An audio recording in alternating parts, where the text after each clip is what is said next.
Halo teman-teman, selamat datang di Loker Programmer.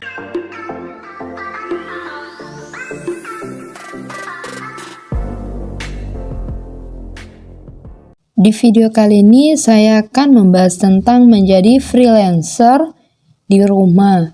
Jadi teman-teman yang penasaran, yuk langsung saja simak videonya teman-teman.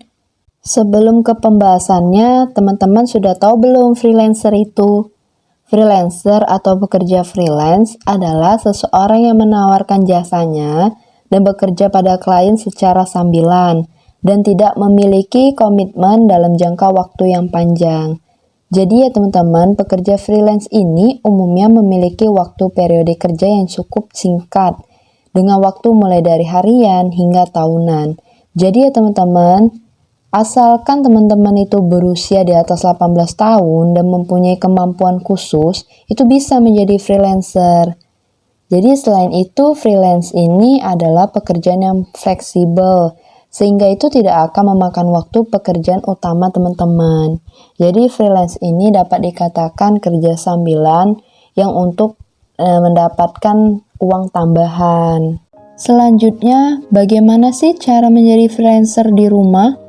Yang pertama yaitu fokus ke satu bidang yang dipilih. Ini adalah hal yang pertama yang harus teman-teman putuskan saat terjun menjadi pekerja freelance. Jadi pilihlah ya teman-teman satu bidang yang menjadi minat teman-teman. Kalaupun teman-teman masih belum punya skill yang cukup atau belum yakin, teman-teman tuh bisa mengasahnya dengan belajar atau ikut kursus online. Jadi teman-teman tuh harus tetap fokus dan pelan-pelan agar teman-teman tuh dapat membangun kredibilitas sebagai freelancer yang andal di bidang yang teman-teman pilih. Jadi makin banyak klien yang percaya dengan kemampuan teman-teman, tentunya makin banyak juga proyek dan penghasilan yang teman-teman terima nanti. Yang kedua yaitu membangun brand. Ini adalah hal yang sangat penting karena personal branding merupakan hal yang pertama yang perlu dilakukan oleh freelancer. Jadi dengan personal branding yang bagus, komunikasi yang jujur dan konsisten, serta profesional akan membuat klien itu lebih percaya pada teman-teman. Yang ketiga, buat portofolio yang menarik.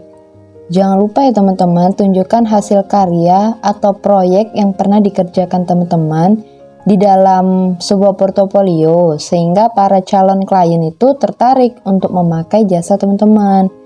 Dan jangan lupa juga pastikan portofolio itu terlihat atau mudah diakses secara online. Misalnya disimpan di Google Drive atau menggunakan platform digital seperti Dribbble, Clippings, Me, dan lain sebagainya. Dan selain itu ya teman-teman, saya sarankan juga rajin sharing hasil pekerjaan freelance teman-teman di media sosial seperti di LinkedIn. Yang keempat yaitu tentukan tarif jasa yang sesuai. Jadi teman-teman jangan sampai ya mematokkan harga terlalu rendah sehingga untungnya itu terlalu sedikit, atau menentukan tarif terlalu tinggi sehingga kesulitan mencari klien baru. Untuk itu teman-teman itu perlu tetapkan tarif yang pas.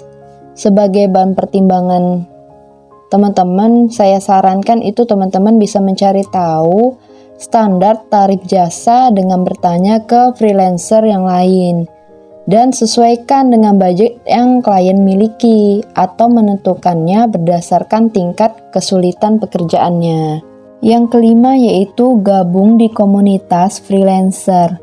Selain memperluas networking, dengan bergabung di komunitas freelancer, teman-teman tuh juga dapat meningkatkan kesempatan untuk dikontak langsung oleh calon klien, sekaligus dapat direkomendasikan pekerjaan dari sesama pekerja freelance.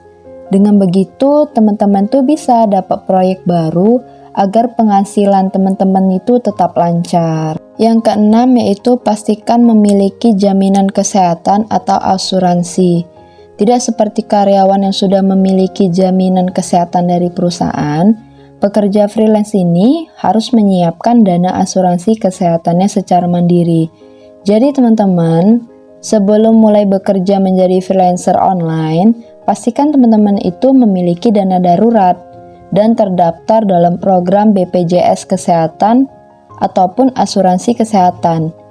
Ini adalah langkah proteksi yang wajib dilakukan agar penghasilan teman-teman itu aman dari pengeluaran biaya medis yang tak terduga.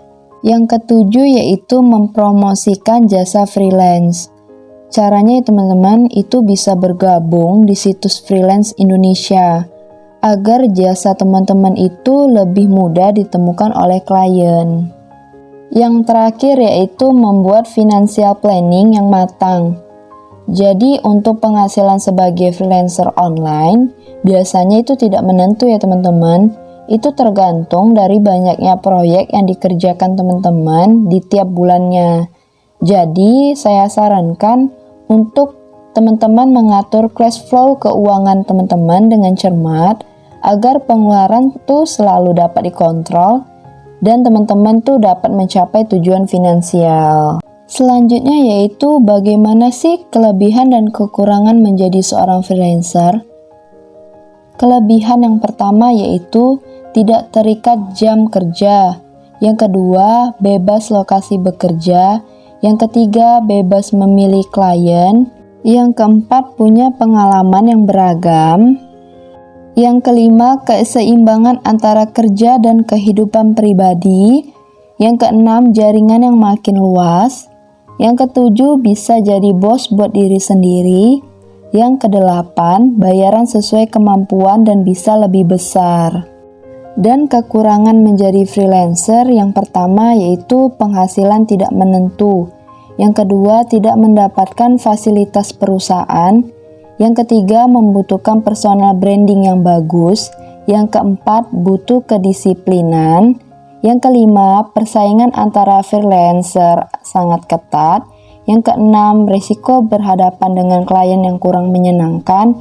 Yang ketujuh, persaingan antara freelancer yang kompetitif. Yang kedelapan, tidak ada jaminan kesehatan. Oke teman-teman, sampai di sini dulu pembahasan tentang menjadi freelancer di rumah. Jadi buat teman-teman jangan lupa subscribe dan like ya teman-teman. Sampai jumpa teman-teman di video selanjutnya.